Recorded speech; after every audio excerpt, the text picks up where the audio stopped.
Hello class. So today's topic is from trade to territory.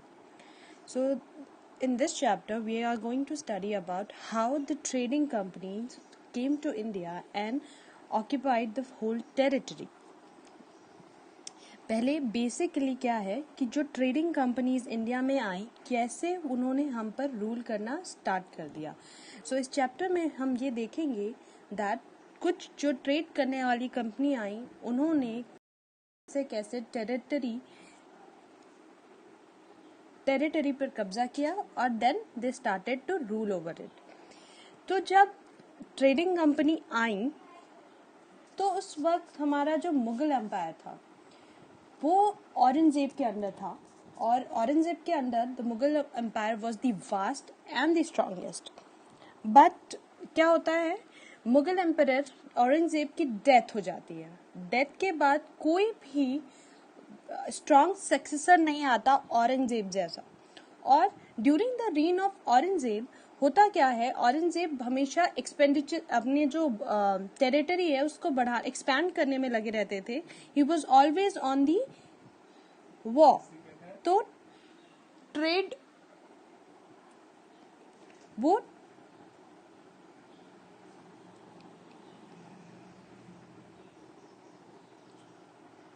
हमेशा डेक्कन की side को अपने टेरिटरी के अंदर लाना चाहते थे. तो वो बहुत ही उनकी एक पॉलिसी थी डेक्कन पॉलिसी, जिसमें वो बहुत ही ज्यादा पैसे खर्च कर चुके थे. ठीक है, उन्होंने अपने रीन पर क्योंकि इतना ज्यादा शाहजहां ने उनकी ट्रेजरी को खाली था, मॉन्यूमेंट्स, बिल्डिंग्स और बहुत सारी ऐसी चीजें बनवाकर कि उनको उस टाइम जब औरंगजेब आए मुगल एम्परर बने तब उनको टैक्सेस भी हाई करने पड़े थे due to lack of treasury. ठीक है, तो आप पहले ही पढ़ चुके हैं कि कैसे मुगल एम्परर औरंगजेब रूल करते हैं, उनकी डेक्कन पॉलिसी, उनकी रिलीजियस पॉलिसी और बहुत सारी ऐसी चीज, उन्हें जजिया दोबारा से क्यों इन्फोर्स करना पड़ा और बाकी सारी चीजें. सबसे पहले हमें समझ कि कैसे मुगल एम्पायर इतने स्ट्रांग होने के बावजूद भी मुगल एम्पायर का डिक्लाइन हो गया और कैसे वहां से धीरे धीरे ट्रेडिंग कंपनीज, जो कंपनीज ट्रेड करने के लिए आई थी, ऊपर आई और बाद में उन्होंने हमारी टेरिटरी पर रूल करना स्टार्ट कर दिया.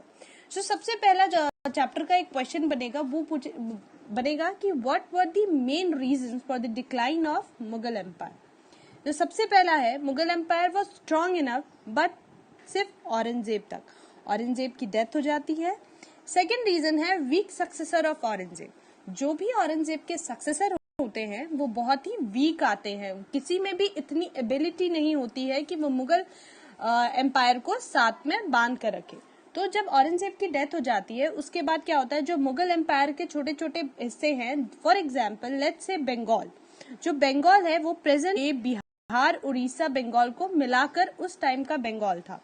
बंगाल क्या होता है, डिसइंटीग्रेट कर लेता है मुगल एम्पायर से. मुगल एम्पायर से खुद को डिसइंटीग्रेट करने के बाद वहां पे जो रूलर होते हैं वो अपने आप नवाब डिक्लेयर कर लेते हैं. ठीक है, वैसे ही बाकी इधर डेक्कन साइड में भी स्टेट्स डिसइंटीग्रेट होकर मुगल एम्पायर से हट जाते हैं. जो मुगल एम्पायर होता है वो सिमटकर छोटी सी जगह पर हो जाता है. तभी भी दिल्ली मुगल एम्पायर के अंदर आती है और वहां पे उसके बाद आएंगे. नेक्स्ट पॉइंट है औरंगजेब्स डेक्कन पॉलिसी. मैंने आपको जैसे बताया औरंगजेब अपनी टेरिटरी को बहुत दूर दूर तक फैलाना चाहते थे, तो वो डेक्कन की साइड जो भी एरियाज उनसे कैप्चर नहीं हुए थे या उनकी टेरिटरी में नहीं आकर मिले, बेसिकली वो चाहते हैं कि वो उन टेरिटरीज को भी अपने साइड पॉलिसी थी. बट वो डेक्कन पॉलिसी में बहुत ज्यादा पैसा इन्वेस्ट करना पड़ रहा था उन्हें, जिसकी वजह से उनकी ट्रेजरी वेंट जीरो. जब उनकी डेक्कन पॉलिसी की वजह से उनकी ट्रेजरी में बिल्कुल भी पैसा नहीं बचा था fulfil there treasury. But taxes इतने ज्यादा हाई थे और उस टाइम लोग वो टैक्स नहीं दे पाए, जिसकी वजह से क्या हुआ, और ज्यादा अफरा तफरी मुगल एम्पायर में बन गई. लास्ट आता है weak army and lack of equipments and artillery staff. क्या होता है, हमारे जो मुगल एम्पायर है वो एक पुराना तरीका वॉर का लेकर चल रहे थे। उस टाइम तक उन्होंने इनके पास इतनी अच्छी आर्टिलरीज या फिर इन्फेंट्री या फिर केवेलरी इतनी अच्छी ट्रेन नहीं थी जितनी हमारी जो अभी ट्रेडिंग कंपनीज आएंगी उनके पास थी। डिप्लोमेटिक नहीं थे, मतलब डिप्लोमेट्स थे but they were not diplomatic as trading companies. क्या है, ट्रेडिंग कंपनीज बहुत ही कॉम्प्लिकेटेडली सारी डिप्लोमेटिक चीजें करके और उन्होंने बेवकूफ बनाया यहाँ के रूलर्स को। सबसे बड़ा जो वीकेस्ट पॉइंट रहा है हमेशा इंडियन हिस्ट्री, चाहे एंशिएंट में देखिए, चाहे आप मिडिवल में देखो और चाहे आप मॉडर्न हिस्ट्री में पढ़ेंगे, दैट हमारे इंडिया के लोगों के इकट्ठा नहीं हुए। फिर सेम हैपेंड जब मोहम्मद लोधी आए, तो लोधी के टाइम में हमारे वो उनसे भी बचने के लिए कोई भी लोधी को सपोर्ट नहीं करता है, ठीक है। उसके बाद सेम हैकर उनकी हेल्प नहीं करता है, ठीक है। तो सबसे पहला आपका जो क्वेश्चन बनेगा वो है decline, state the reasons for the decline of Mughal empire. I hope आप लोग को समझ आया। अब था उन्होंने यहाँ से क्या एक्सपेक्ट किया था, क्या लेकर गए, क्या सिर्फ एक ऑनलाइन कंपनी आई या फिर एक्सेट्रा।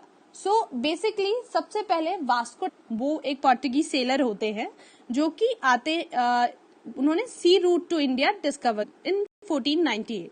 तो वो यहाँ आते हैं, कैलिकट में लैंड करते हैं, यहाँ रहते हैं और यहाँ से बहुत ज्यादा ऑफ सी रूट की वजह से यहाँ पर बाकी ट्रेडिंग कंपनीज भी अब आने की सोचती हैं।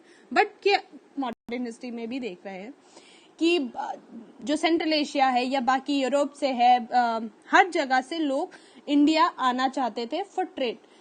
अब ट्रेड के लिए या रॉ मटेरियल अवेलेबल था, कॉटन से लेकर silk, gold, precious gems, tea, coffee, spices और वगैरह वगैरह बहुत चीजें अवेलेबल थी। There was abundance of raw material present here and availability of raw material. They have a best type of cotton, spices and further different things are available in India. So Dutch भी आती, India company नाम की एक trading company होती है जो वहां पर क्वीन एलिजाबेथ से एक अग्रीमेंट साइन कराती है और वो होता है दैट इंडिया में जो ट्रेडिंग कंपनी ब्रिटेन की तरफ से जाएगी वो सिर्फ ईस्ट इंडिया कंपनी होगी। ईस्ट इंडिया के अलावा कोई भी ट्रेडिंग कंपनी ब्रिटेन से इंडिया ट्रेड करने के लिए नहीं जाएगी।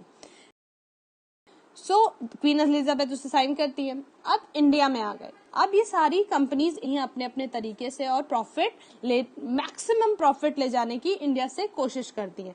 इसी में वो क्या करते हैं, वो सी में जब एक दूसरे की शिप्स को नुकसान पहुंचाते हैं। अब क्या होता है, ये ट्रेडिंग कंपनीज धीरे धीरे इंडिया आई, एक दूसरे का कंपटीशन इन लोगों ने खत्म किया। फ्रेंच भी आई, डच भी आए, Portuguese I, Britain I, but in सब में जो सबसे ज्यादा ट्रेड का प्रॉफिट लेती है और बाकी सारी कंपनीज को एक एक छोटा छोटा कोना पड़ता है अपने ट्रेड के लिए, ठीक है, वो होती है ईस्ट इंडिया कंपनी, ठीक है। ईस्ट इंडिया कंपनी अपने जो पैर जमाने शुरू करती है, 3 प्रेसिडेंसीज तो आपको पता ही होगा, बंगाल, मद्रास और बॉम्बे। सो बंगाल में हुगली रिवर के किनारे, ठीक है, वहां फैक्ट्री लगाती है कंपनी। क्या करती है company, started to set up a factory near Hooghly river, ठीक है। और हुगली रिवर के किनारे फैक्ट्री लगाए तो आप समझेंगे कि फैक्ट्री जहां वर्कर्स होते हैं, जहां मशीन्स होती हैं, जहां काम होता है, ठीक है। But at that time factory का एक डिफरेंट मीनिंग था, वो एक रेसिडेंशियल एरिया भी था, वहां से आप समझेंगे एक डॉकयार्ड भी था, क्योंकि हुगली रिवर के किनारे था। जो आपको शिप से ट्रैवल करना है या ट्रांसपोर्टेशन करना है या फिर कोई भी रॉ मटेरियल या गुड्स को आपको भेजना है या फिर इम्पोर्ट कराना है तो वो वाया रिवर ही होता था, ठीक है। तो वो रिवर के किनारे रहते थे, वहां उनके ऑफिसर्स रहते थे, बाकी जो भी प्रॉफिटेबल ट्रेड कैरी करने के लिए बेसिक नेसेसिटीज होती थी वो सब अवेलेबल उस टाइम हुआ करती थी। तो उन्होंने सारी चीजों को, अपने मार्केट को अपने पास कर लिया और बाकी सारी चीजों को, उसके बाद उन्होंने उस फैक्ट्री का फोर्टिफिकेशन करना स्टार्ट कर दिया। ये तो बंगाल में क्या करते हैं। उसके बाद औरंगजेब जब जिस टाइम ईस्ट इंडिया कंपनी आई थी यहाँ ट्रेड करने के लिए, वो औरंगजेब से एक फरमान जारी करवाती है। फरमान एक रॉयल ऑर्डर होता है, रॉयल ऑर्डर जिसमें मतलब मुगल एम्परर आपको कोई भी अग्रीमेंट या किसी टाइप की चीज कर देते हैं। सो औरंगजेब क्या करते हैं, औरंगजेब गेव फरमान order to the company to do duty free trade with India. क्या है, इंडिया के साथ वो ड्यूटी फ्री ट्रेड करेगी, बट वो ये भी स्टेट करते हैं साथ में कि उन्हें बंगाल गवर्नमेंट टैक्सेस पे करने पड़ेंगे। बट ईस्ट इंडिया कंपनी वो क्या करती है, वो टैक्स नहीं पे करती है और साथ में ड्यूटी फ्री ट्रेड कैरी करती है। इससे क्या होता है, बंगाल को बहुत ज्यादा रेवेन्यू में लॉस होता है, ठीक है, a huge loss of revenue. उस टाइम 3 बहुत ही ज्यादा स्ट्रॉन्ग नवाब्स ऑफ बंगाल जैसे कि मुर्शीद कुली Khan, Ali Vardi Khan and last was Sirajuddaulah, ये काफी स्ट्रॉन्ग नवाब ऑफ बंगाल होते हैं। तो इन्हें बहुत दिक्कत होती है इस चीज से कि why East India Company is doing so. हमारे जो बेसिक यहाँ के ट्रेडर्स हैं, मतलब लोकल ट्रेडर्स हैं, लोकल आर्टिशंस हैं, लोकल, इनको बहुत नुकसान, because they have to pay the taxes and revenue everything, and in return उनके साथ क्या हो रहा है कि ईस्ट इंडिया कंपनी कुछ नहीं दे, प्रॉफिट लेकर अपना ट्रेड कैरी कर रही है। सो सिराजुद्दौला क्या करते हैं, सिराजुद्दौला कंपनी से रिक्वेस्ट, पहले एक ऑर्डर देते हैं कि आप जल्द से जल्द फोर्टिफिकेशन बंद करवा दीजिए।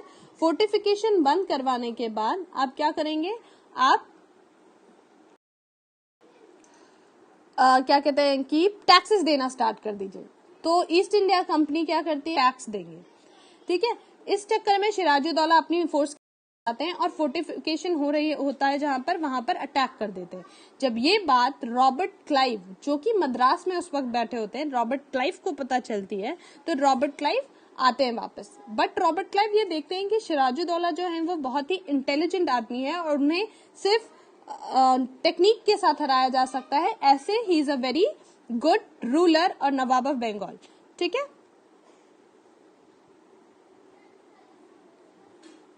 अब नेक्स्ट चीज है,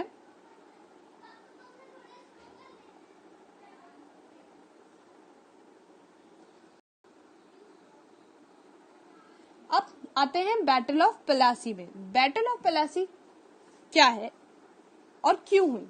सो बैटल ऑफ प्लासी इसलिए होती है बिकॉज सिराजुद्दौला जो है वो फोर्टिफिकेशन रोक देते हैं और रॉबर्ट क्लाइव आते हैं। तो टर्निंग पॉइंट है इंडियन हिस्ट्री की। इंडियन हिस्ट्री का एक बहुत ही पॉइंट है जहां से मुगल एम्पायर एकदम खत्म हो जाता है और ईस्ट इंडिया कंपनी आगे ट्रेड के साथ साथ कुछ बेनिफिशियल एडमिनिस्ट्रेशन के अंदर भी घुस जाता है। सो बैटल ऑफ प्लासी में मीर जो सिराजुद्दौला होते हैं उनको हराया अकेले नहीं जा सकता है, तो रॉबर्ट क्लाइव क्या करते हैं, उनके जो जनरल होते हैं, आर्मी के जो जनरल होते हैं, उनको वो ब्राइब करते हैं इन द सेंस वो मीर जाफर को ये बोलते हैं कि आप वॉर में ये बैटल में मत लड़िएगा और उसके बाद हम आपको नवाब बना देंगे नेक्स्ट बंगाल का। तो क्या होता है, जब ये लोग बैटल फील्ड में जाते हैं तो बैटल फील्ड में मीर जाफर की आर्मी लड़ती ही नहीं है और अकेले सिराजुद्दौला हार जाते हैं।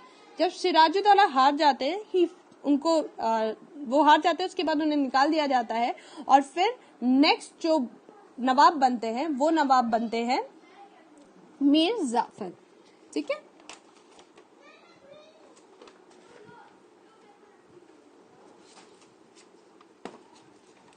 अब जब मीर जाफर बने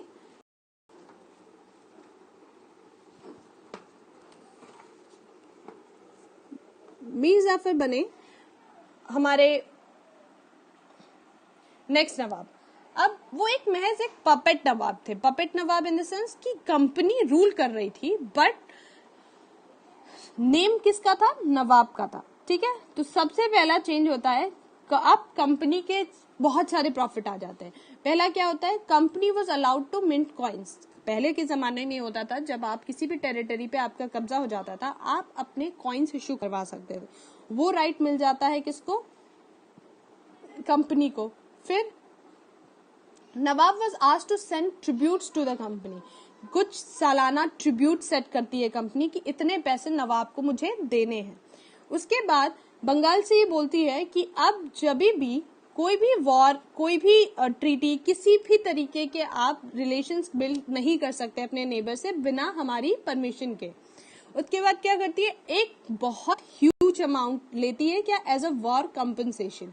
और लास्ट में एक सब्सिडरी अलायंस टाइप की चीज होती है जो आपका टर्म आएगा आफ्टर बैटल ऑफ बक्सर। उनमें क्या होता है कि वो फोर्टिफिकेशन करने के लिए भी मना कर देती है जहां पर कंपनी ट्रेड कर रही होती है। अब इन सब के बीच में जो हमारे मीर जाफर होते हैं, मीर जाफर को ये बात अच्छी नहीं लगती है कि क्यों क्या कहते हैं कि ये इतना ज्यादा मुझे पपेट, इतने सारे ऑर्डर्स दिए जाने हैं। तो मीर जाफर को डिथ्रोन कर दिया जाता है and Mir Qasim was the next nawab of the Bengal. तो वो क्या करते हैं, वो कैपिटल शिफ्ट कर देते हैं, कैपिटल शिफ्ट कर देते हैं अपने, हटा दिया जाता है और दोबारा से मीर जाफर को थ्रोन पर बिठा दिया जाता है। अब जब मीर कासिम को हटा दिया गया, ये बात उनकी ईगो पे, सेल्फ रिस्पेक्ट पर जाकर लगती है। और फिर क्या होता है, बैटल ऑफ बक्सर होती है। अब बैटल ऑफ बक्सर में क्या होता है, मीर कासिम और कौन, हमारे मुगल एम्परर शाह आलम सेकेंड और नवाब ऑफ अवध, ये तीनों लोग मिलकर ईस्ट इंडिया कंपनी के ऊपर अटैक करते हैं। बट फिर ईस्ट इंडिया कंपनी जीत जाती है because of better army, artillery and other stuffs. बल्कि उनके पास इंसान कम होते हैं, उनकी आर्मी में मेंबर्स कम है और इन लोगों की आर्मी के पास मेंबर्स ज्यादा होते हैं। तो इस तरह बैटल ऑफ बक्सर 1764 में पूरा का पूरा पावर किसके हाथ में जाकर दे देता है, कंपनी के हाथ में जाकर सारी की सारी पावर आ जाती है। उसके बाद क्या होता है, अब बक्सर के बाद क्या होता है, बक्सर के बाद बैटल ऑफ बक्सर हुआ। अब बैटल ऑफ बक्सर के बाद क्या होता है कि जो मीर जाफर है वो नवाब बन गए फिर से, पर अब उनके साथ कंडीशंस लगा दी गई कि भाई आप नवाब हैं but you will be doing things according to us, और अगर आप नहीं कर सकते देन आपको नवाब बनने की जरूरत नहीं है। ठीक है, बहुत सारा वॉर कंपनसेशन दोबारा से बंगाल की जो एडमिनिस्ट्रेशन होता है उससे लेते हैं। ठीक है, उसके बाद कंपनी डिमांड करती है कि उन्हें रेवेन्यू, सारा का सारा रेवेन्यू दे दिया जाए। अब रेवेन्यू क्या होता है, रेवेन्यू ये होता है जो भी टैक्सेस हमारे यहाँ के लोग पे करते हैं, जैसे इरिगेशन टैक्स और cultivation tax, agriculture tax, land का टैक्स, बहुत सारे ऐसे टैक्सेस कलेक्ट होते थे उस टाइम में। तो कंपनी डिमांड करती है कि वो बंगाल, बिहार और उड़ीसा का रेवेन्यू कलेक्ट वो करेगी। ठीक है, और उसके बाद क्या होता है, ट्रीटी ऑफ इलाहाबाद अवध के नवाब से होता है। ठीक है, इस ट्रीटी के में क्या होता है, ट्रीटी ऑफ इलाहाबाद में ये होता है कि कंपनी को दीवानी राइट्स मिल जाते हैं, Diwani rights that is to collect taxes from Bengal, Bihar and Orissa. ठीक है, और उसके बाद अब कंपनी यहाँ अपना दिमाग लगाती है, एक टर्म है डुअल गवर्नमेंट। अब यहाँ से डुअल गवर्नमेंट स्टार्ट करती है कंपनी क्या करती है, दो गवर्नमेंट चलाती है। देखो सामने किसको रखती है, नवाब को, ताकि जो जनता है वो अपनी डिमांड्स, प्रॉब्लम और इन सारी चीजों का जो नॉर्मल चीजें हैं, इनके बीच में डिस्प्यूट या कोई प्रॉब्लम, वो किससे के पास रहे, वो दे देते हैं नवाब को। ठीक है, अब नवाब को दे दिया। उसके बाद क्या होता है,